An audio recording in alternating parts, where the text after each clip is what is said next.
Hi friends, hi readers.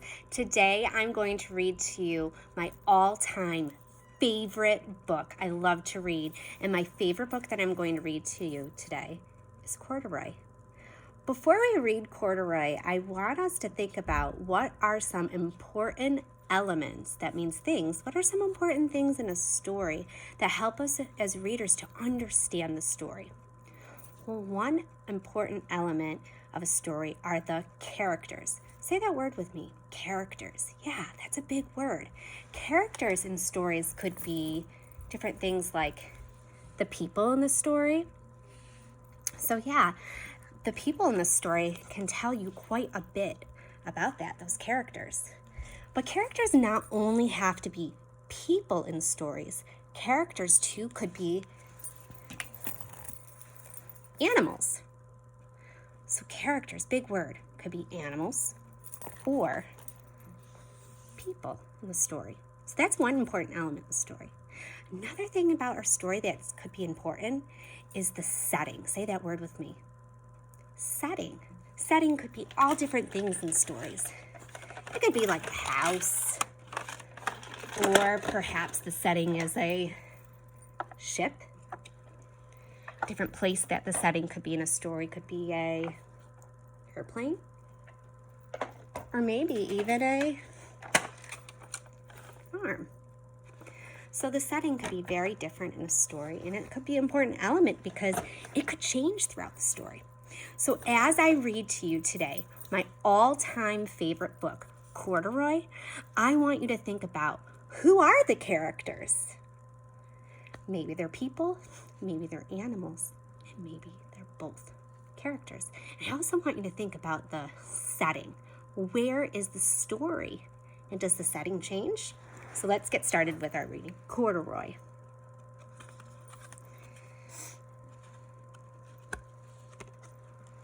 Corduroy is a bear who once lived in a toy department of a big store.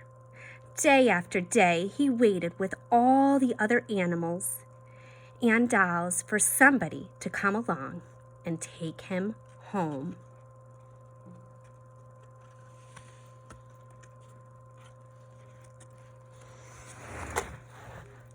The store was always filled with shoppers buying all sorts of things, but no one ever seemed to want a small bear in green overalls. Then, one morning, a little girl stopped and looked straight into Corduroy's bright eyes. "Oh, Mommy," she said, "look, there's the very bear I've always wanted." "Not today, dear," her mother sighed. "I spent too much already. Besides, he doesn't look new. He's lost the button on one of his shoulder straps." So let's take a look at some of the characters right now in our story. Here are some important characters, important element of our story. Who could they be?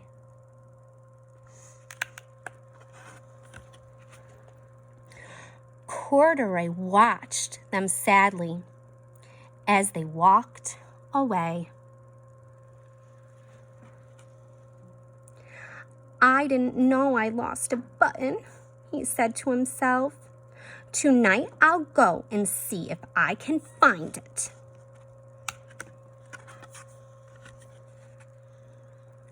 Late that evening, when all the shoppers had gone and the doors were shut and locked, Corduroy climbed carefully down from his shelf and began searching everywhere on the floor for his lost button.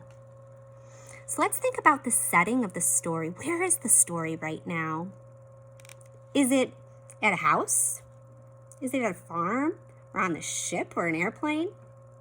No, where could this be? Store, right? Perhaps the mall.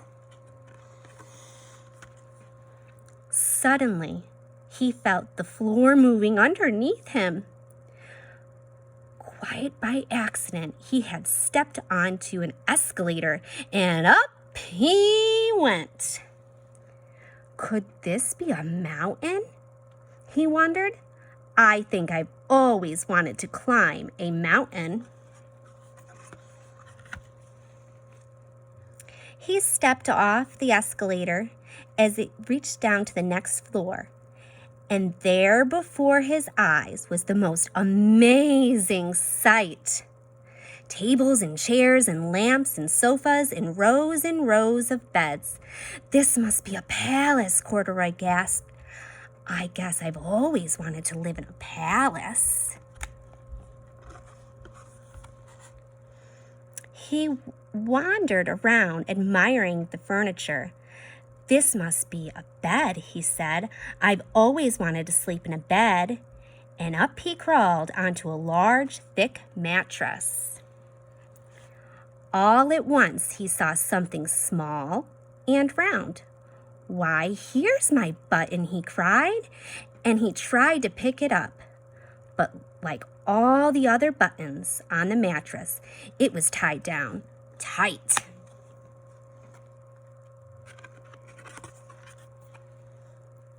He yanked and he pulled, and with both paws until pop, off came the button, and off the mattress Corduroy toppled. Bang into a tall floor lamp. Over it fell with a crash.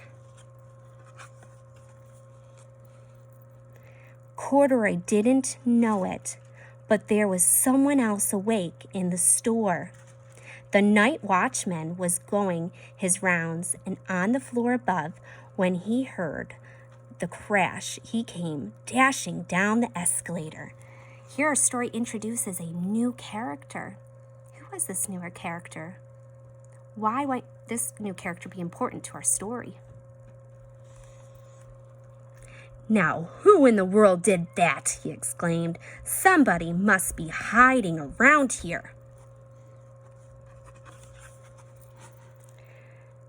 He flashed his light under and over the sofas and beds until he came to the biggest bed of all, and there he saw 2 fuzzy brown ears sticking up from under the covers. Hello? He said. How did you get upstairs? The watchman tucked Corduroy under his arm and carried him down the escalator and set him onto the shelf on the toy department with the other animals and dolls. Corduroy was just waking up when the first customers came in the store in the morning, and there, looking at him with wide, warm smile, was the same little girl he'd seen only days before. I'm Lisa, she said, and you're going to be my very own bear. Last night I counted what I've saved in my piggy bank, and my mother said I could bring you home. Here's our new character. What was her name? Lisa. And she gets to bring Corduroy home. So the setting might change, right? It was at the mall. And now where might he go?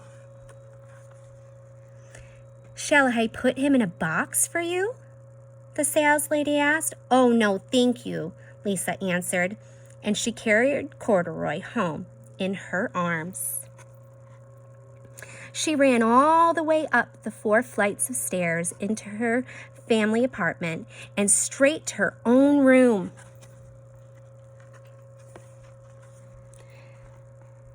Corduroy blinked. There was a chair and a chest of drawers, and alongside a girl-sized bed stood a little bed just the right size for him. The room was small, nothing like that enormous palace in the department store. This must be home, he said. I know, I always wanted to have a home. Lisa sat down with Corduroy on her lap and began to sew a button on the overalls. I like you the way you are, she said, but you'll be more comfortable with your shoulder strap fastened. And that's the end of my very favorite story. Who do you think the main character is? The character that we read the most about today. It is Corduroy. Friends, thank you for reading with me today.